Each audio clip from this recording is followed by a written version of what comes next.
The Carriage House, a building that many students of St. Edward's pass by every day but know nothing about. This tiny old building has been a part of the campus since 1922. No one really knows how it came to be known as the Carriage House. The building's arches on the side suggest that it could have housed actual carriages, but Brother Mueller, former head of the music department, said that's all really just speculation.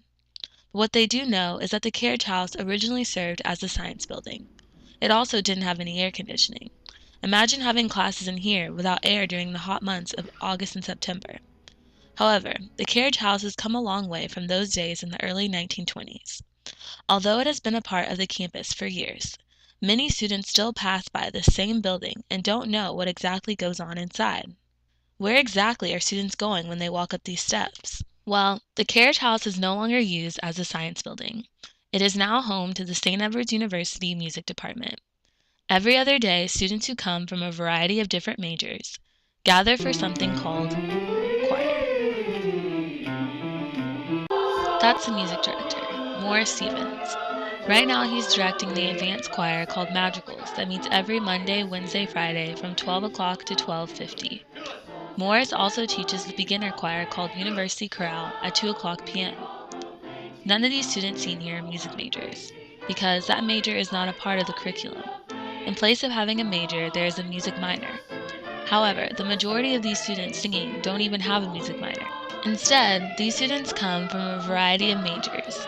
Junior Alicia Mutler, who is also one of Stevens' student assistants, credits choir as being a well-needed break from her normal school routine.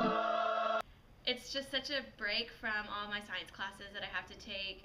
It's so relaxing, and music just makes me feel good, and being in choir every day just makes me feel really happy. Mutler may only be a junior, but choir has been attracting students of all ages, including graduate student Colin Dunlap. I found out about the choir through the St. Edward's website.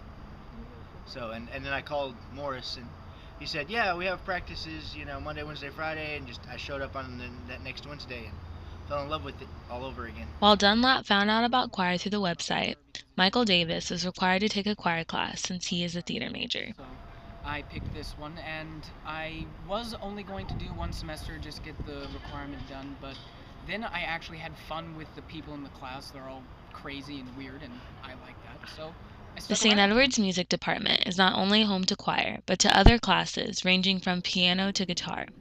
Students who want to complete the music minor spend a lot of time in this building. Morris Stevens has watched the music department grow and blossom right before his eyes. You'll be my friends for life, and I'll dance at all weddings and bar mitzvahs if you stop. My favorite part about being here at St. Edward's is that every student who comes through our doors really and truly wants to be here.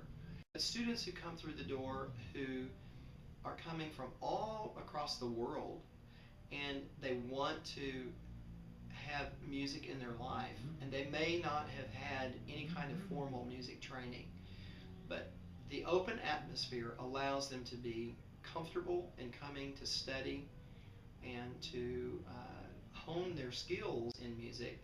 And that's a very, very different attitude than might be happening in, say, for instance, the public school. The beauty is, for here at St. Edward's, we get those students who come through our door who are very experienced, and yet we get oftentimes the student who comes in here who just has always wanted to study music but never had the opportunity.